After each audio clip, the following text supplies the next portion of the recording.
Bonjour à toutes et à tous, bienvenue sur Grand Littoral TV, merci de votre fidélité. Nous sommes le 31 mai, place à l'actualité. Mais avant les titres, vos prévisions météorologiques avec l'été qui revient en France avec la barre des 30 degrés relevée pour la première fois cette année à Bordeaux aujourd'hui.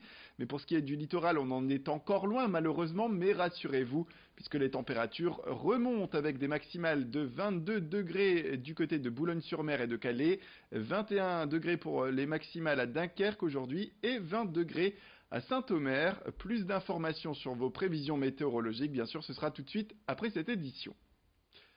Premier titre, la journée mondiale sans tabac. Elle se tient aujourd'hui, en ce vendredi. C'est l'occasion de rappeler, selon les professionnels de santé, que le cancer des poumons fait toujours autant de ravages.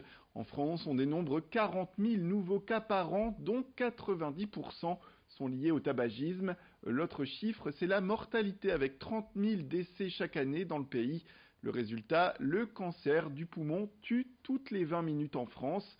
À noter que la région Hauts-de-France serait particulièrement touchée par cette maladie. Avec cette constante également, les femmes seraient de plus en plus touchées par le cancer du poumon. Rémi Desremeaux a rencontré Éric Danzin, il est pneumologue au CHR Oscar Lambré. Il revient sur les particularités dans la région. Il y a dans notre région, Hauts-de-France, une surincidence des cancers du poumon et une surmortalité, notamment chez l'homme. Tout ceci est en rapport avec notre consommation tabagique qui est très élevée. Et donc, il y a là une particularité régionale qui est dramatique. Des actions sont en place pour lutter contre ce fléau. Il y a une différence entre la connaissance des médecins et la connaissance du grand public, notamment dans notre région Hauts-de-France, sur le cancer du poumon.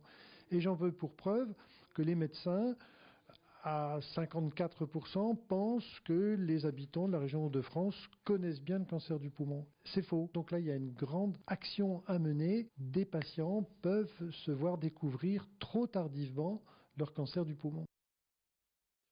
Suite au mouvement de grève lancé le lundi 27 mai à la SNCF, les cheminots vont à nouveau se mobiliser. Ce sera ce mardi contre la réforme ferroviaire.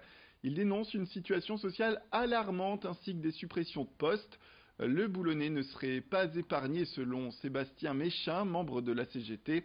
Entre les changements d'horaire pour les TER-GV, les TER en baisse ou les salariés mutés à Calais, la situation est selon lui plus que préoccupante dans le secteur.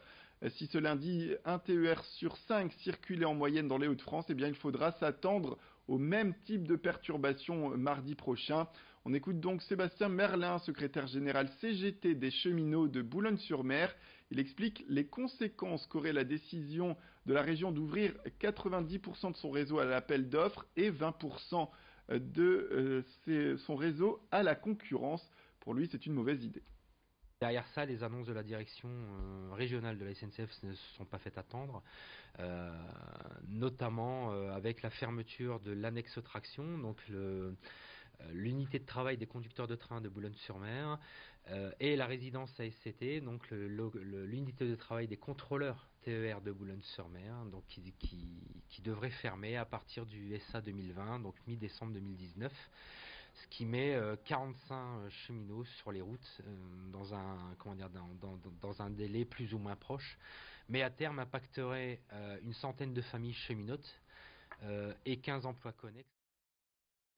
Dans cette édition, c'est un appel qui se fait de plus en plus sentir ce mois-ci. Avec les ponts du mois de mai, l'établissement français du sang est en manque de dons. Il continue d'appeler les citoyens à se mobiliser pour traverser cette période, sachant que le sang ne se conserve que 42 jours au maximum. Les besoins des malades restent importants, sachant qu'un jour férié est un jour sans collecte, et il fait perdre environ 10 000 poches de sang en France. La mobilisation doit donc être continue selon les médecins. Nathalie Delémer, à la maison du don du sang à Lille. Actuellement, rien ne remplace le sang humain, bien évidemment. et que les produits sanguins ont une durée de vie limitée dans le temps, et notamment les plaquettes, dont une durée de vie à 5 jours. Donc on est obligé de prélever quotidiennement pour pallier à ces besoins de plaquettes qui sont primordiales. Les besoins sont primordiaux pour les patients. Les stocks sont généralement très tendus en période de vacances, vacances d'été, où un appel est bien souvent lancé également, puisque les donneurs sont sur le lieu de vacances, et également à chaque petite vacances scolaires qui reviennent maintenant très régulièrement toutes les 6 semaines. Difficultés souvent également en période hivernale avec les épidémies, grippe et gastro-entérite. On part du côté de Saint-Omer où une tradition ancestrale persiste, ce sont les faiseurs de bateaux. Un savoir-faire qui se transmet de génération en génération. Nous sommes allés à la rencontre de ceux qui perpétuent cette tradition nordiste au cœur du Marais de Saint-Omer où Vincent Collin entretient et restaure tout type de bateaux fluviaux. Nasser Boubaker et Joël Warneau sont allés à sa rencontre.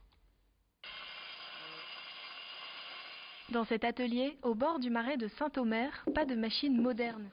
Ici, le bois est travaillé de façon artisanale pour en faire des barques. Les faiseurs de bateaux sont l'une des dernières entreprises à pratiquer ce savoir-faire ancestral, comme au Moyen-Âge. On chauffe encore les planches à la flamme, un peu comme les tonneliers. Et puis après, voilà, c'est pas les méthodes modernes, on dirait, tiens, c'est à la vapeur, tout ça. Non, c'est directement, on chauffe des grandes pièces, des grandes planches. Ah, là, on a 22 Voilà, on les met en place. Il faut les mettre en place et puis tracer le jour. Il peut y avoir. Celle-là, tu veux que je la déligne en deux, du coup, c'est ça? Le travail se fait au millimètre près. Vincent constate avec son salarié l'avancée de la construction en cours. Il faut en moyenne 15 jours pour fabriquer un bateau. Un travail du bois à l'ancienne que Vincent souhaite faire redécouvrir. Il organise des visites guidées sur le Marais pendant la période estivale. Première chose, souvent, c'est une explication. Comment on fait un bateau? Ou quand on reçoit les écoles, c'est pareil. C'est peut-être parfois anodin. Mais comment on peut expliquer à des enfants, à part Archimède, tout simplement, pourquoi un bateau flotte et comment? Parce qu'on peut le faire en différentes manières, de différents matériaux, mais nous, c'est le bois. L'entreprise fait aussi de la restauration de bateaux. La production est minimale, 2 par an, pour des communes ou des collectionneurs. Voilà, c'est la fin de cette édition. Merci à toutes et à tous de nous avoir suivis. Restez avec nous, l'information continue bien sûr avec tout de suite vos prévisions météorologiques complètes.